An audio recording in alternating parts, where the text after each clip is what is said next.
Before dawn on October 25, 1944, the waters off Samar in the Philippines were calm. Too calm for a battlefield that had been boiling with naval action for days. The carriers of the US 7th Fleet had been launching round-the-clock strikes in support of the Leyte landings, hammering Japanese positions ashore and hunting what was left of the Imperial Navy. But east of the island, where a small escort carrier unit called Taffy 3 patrolled with their protective destroyers, the horizon looked empty, quiet, harmless. That illusion would last only minutes. Taffy 3 was never meant to fight a major sea battle. It was a support group, not a frontline fleet.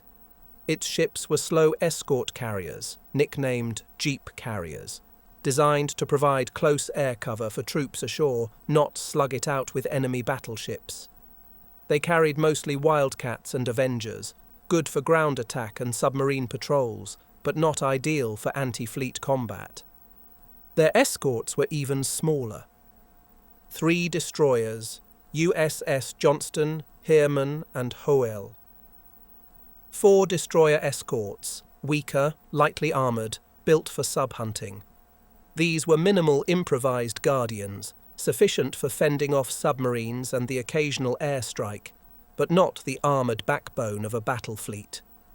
Among them was USS Johnston DD 557, a Fletcher-class destroyer under the command of Commander Ernest E. Evans, a half-Native American officer from Oklahoma. Evans was known throughout the squadron as bold, blunt, and absolutely fearless. At Johnston's commissioning ceremony, he told his crew, "This is a fighting ship. I intend to go in harm's way, and anyone who doesn't want to go along had better get off now." Most thought it was bravado. They would soon understand it was a promise. At 6:45 a.m., the calm morning shattered. A lookout aboard USS Johnston stared through binoculars at the horizon and suddenly shouted a warning that would ripple across the entire task force. "Ships, many ships, bearing 010, looks like battleships." It made no sense. America's powerful Third Fleet under Halsey was supposed to be guarding the northern approaches. No Japanese surface fleet should have been anywhere near Samar. But through the morning haze, huge silhouettes took shape. First one, then 3, then dozens. Towers of steel rising above the sea. The massive forward bridge of a Congo-class battleship appeared. Then the unmistakable pagoda mast of the giant Yamato, the largest battleship ever built. And behind them, cruisers, destroyers, gun flashes. The Japanese center force, commanded by Vice Admiral Takeo Kurita, had slipped through the San Bernardino Strait during the night. Undetected, unopposed. And now they had surprised Taffy 3 from the rear, between them and safety. Evans rushed to the bridge of Johnston and immediately grasped the situation. Taffy 3 had no battleships, no heavy cruisers, no armoured carriers, only slow escort carriers and 7 small escorts, no torpedo planes ready on deck, no support nearby. Against them was one of the strongest fleets Japan had ever assembled. 4 battleships, including Yamato, 6 heavy cruisers, 2 light cruisers, 11 destroyers. The Japanese opened fire from over 20 miles away. Salvos of 14-inch and 18-inch shells arced through the sky, each one capable of obliterating anything in Taffy 3's formation. Water columns erupted around the escort carriers as shells slammed into the ocean like falling train cars. The carriers began zigzagging desperately, launching aircraft as fast as they could, many taking off with no bombs, no torpedoes, just machine gun ammo and empty pylons. Evans looked out at the horizon, at the impossible lineup of enemy battleships advancing at full speed, and knew Taffy 3 couldn't outrun them. They had only one option, one insane, hopeless, necessary option. The destroyers had to attack. Evans turned to his bridge crew and gave the order that would enter naval legend. "Hard left rudder. All ahead flank. Prepare to make a torpedo run." A murmur rippled through the ship, Shock, disbelief, then acceptance. Johnston, a lone destroyer, was turning directly toward a Japanese fleet 20 times its size. It was about to charge and save everyone else. Johnston heeled over sharply as Commander Evans swung the destroyer toward the Japanese line. Men on deck stumbled and grabbed railings as the bow cut across the waves, turning not away from danger, but into it. No one aboard had ever experienced anything like it. A destroyer, thinly armoured, lightly armed, charging at the combined firepower of battleships and cruisers that outweighed her by tens of thousands of tons. On the bridge, Evans stood calmly, one hand gripping the railing, his eyes fixed on the enormous shapes ahead. Shell splashes rose around the ship like geysers.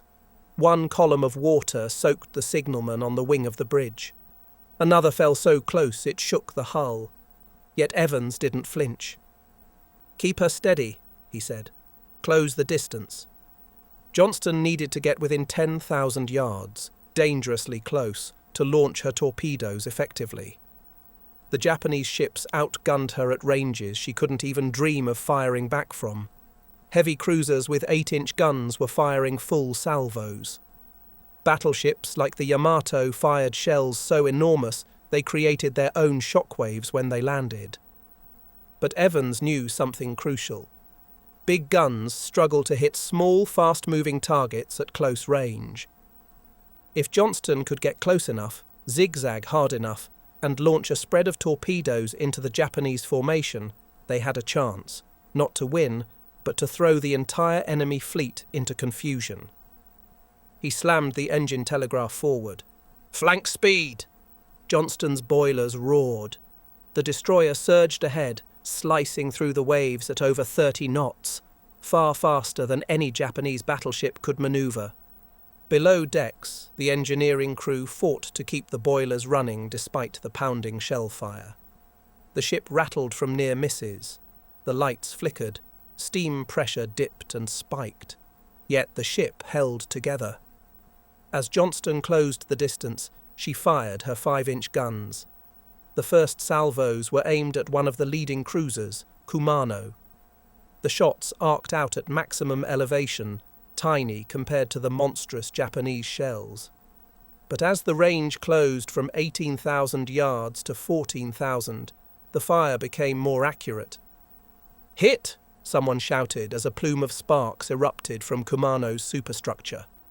But a return salvo from a Japanese cruiser landed just off Johnston's port beam, showering the deck with fragments. Steel clanged, men ducked, but no critical systems were hit. Evans stepped closer to the helm. "Closer," he said. "We need closer." At 12,000 yards, heavy shell fire intensified. Kumano and Suzuya, two heavy cruisers, trained their guns directly on Johnston. Their salvos walked across the water, first short, then long, then bracketing perfectly.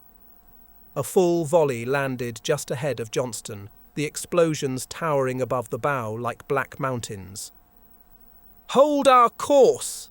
Evans ordered. The helmsman hesitated for a fraction of a second, then obeyed. Johnston cut straight through the smoke and spray.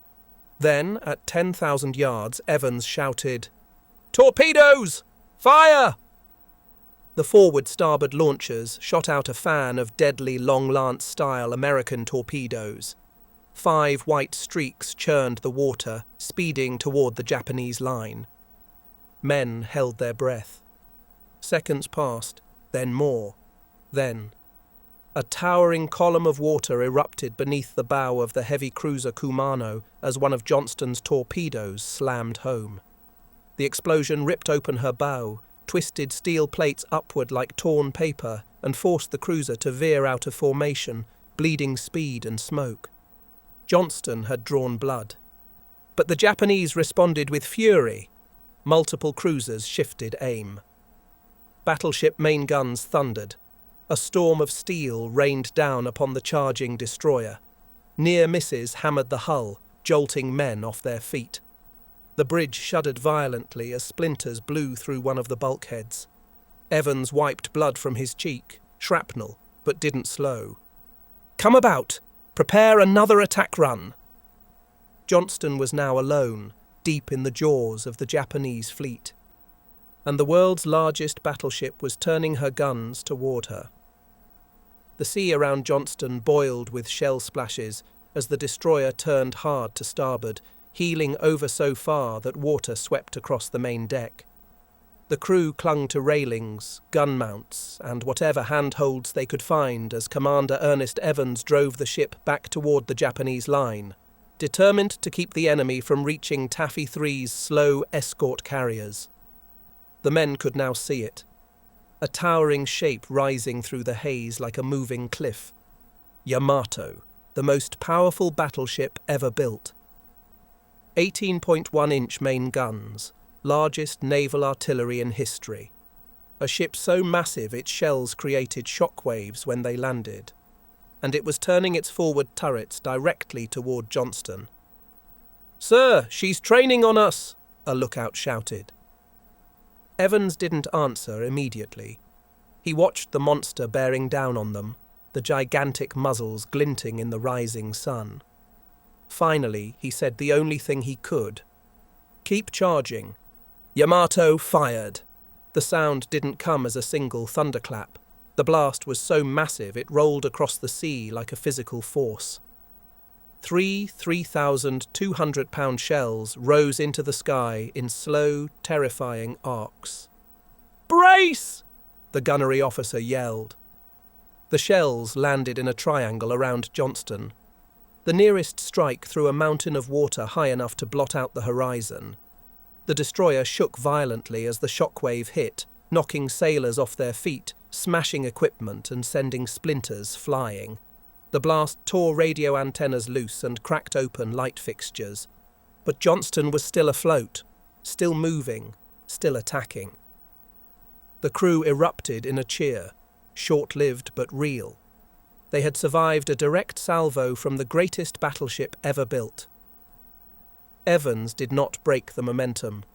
He ordered the 5-inch guns to concentrate on a second cruiser, Chikuma, which was closing fast on the carriers. Gun crews, sweating and bleeding from earlier splinters, manned their weapons without hesitation. Shell casings clattered on the deck as they fired at maximum speed. Each 5-inch round was a spark compared to the inferno the Japanese were unleashing, but enough sparks can set anything ablaze. Johnston's guns found the mark. A full salvo crashed into Chikuma's superstructure. Smoke billowed from the cruiser's bridge. Fires spread along her deck. Forced to alter course, Chikuma broke off her pursuit of the escort carriers. But as Johnston scored hits, the Japanese focused tighter. A cruiser salvo slammed home. A 6-inch shell smashed into Johnston's forward superstructure, blowing apart the bridge's left wing and killing several men instantly. Another round tore into the aft gun mount, disabling one of the 5-inch turrets and showering the deck with burning debris. Smoke filled the bridge. Sparks rained from ruptured wiring. A fire spread across the chart table. Evans wiped soot from his face and barked, "Damage control! Get that fire out!" Down below, Chief Engineer Lieutenant Billy Tex Wiley and his men fought to keep steam pressure stable despite ruptured lines. Scalding steam hissed from broken valves. The deck plates trembled with each near miss.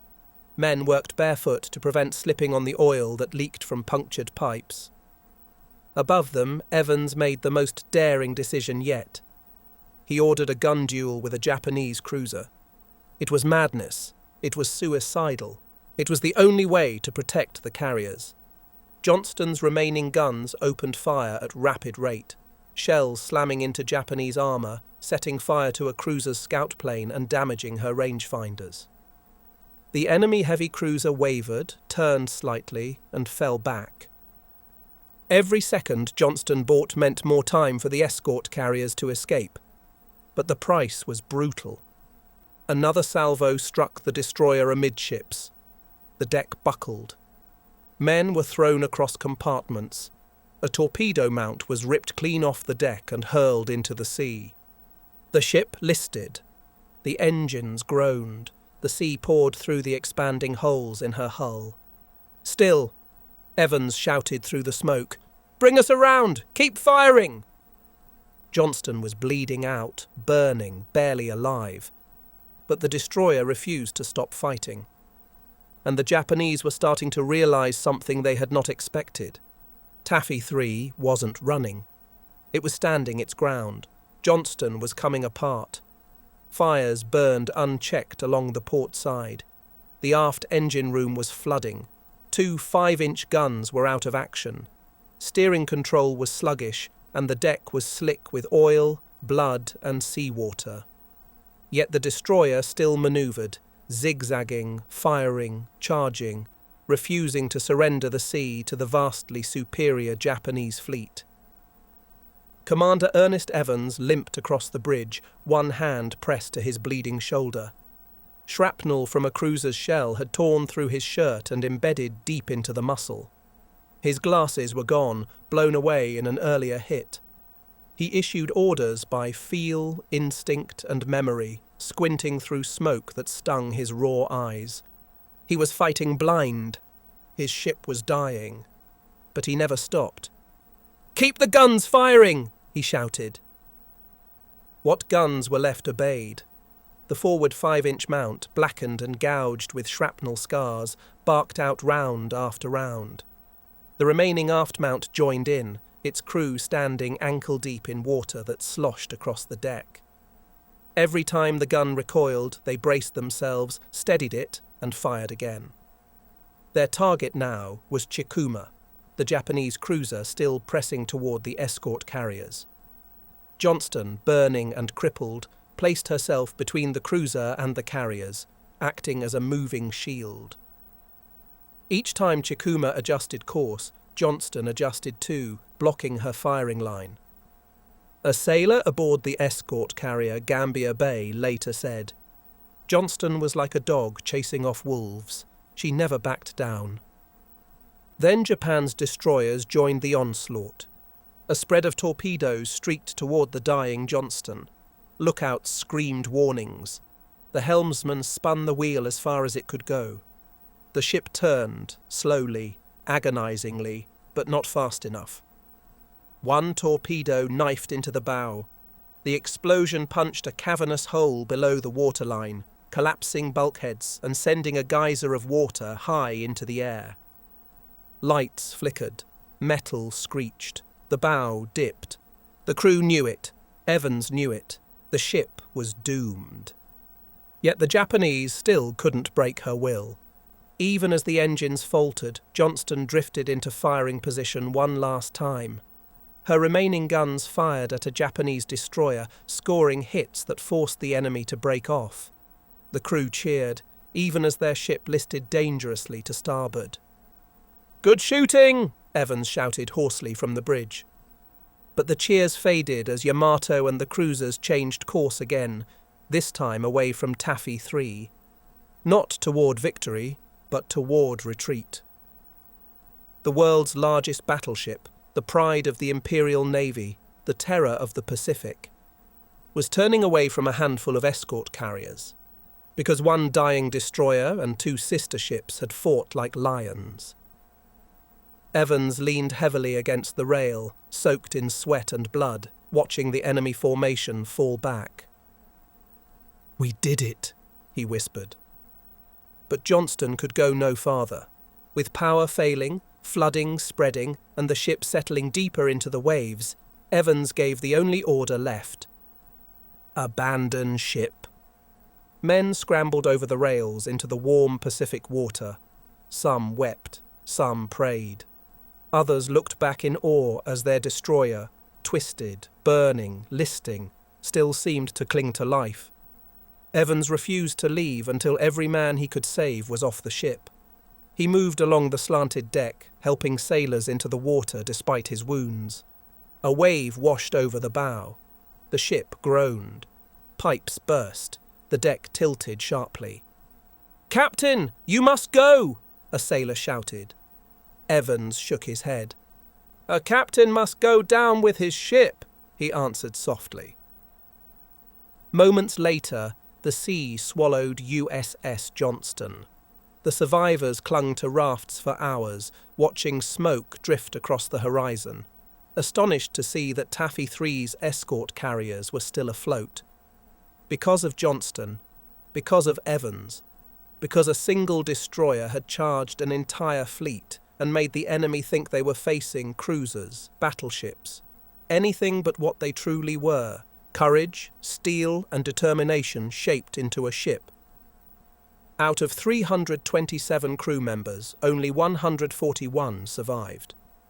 Commander Ernest Evans was among the missing, never found. He was awarded the Medal of Honor posthumously, and Johnston became legend, not because she survived, but because she fought harder than any destroyer had ever fought and saved everyone else.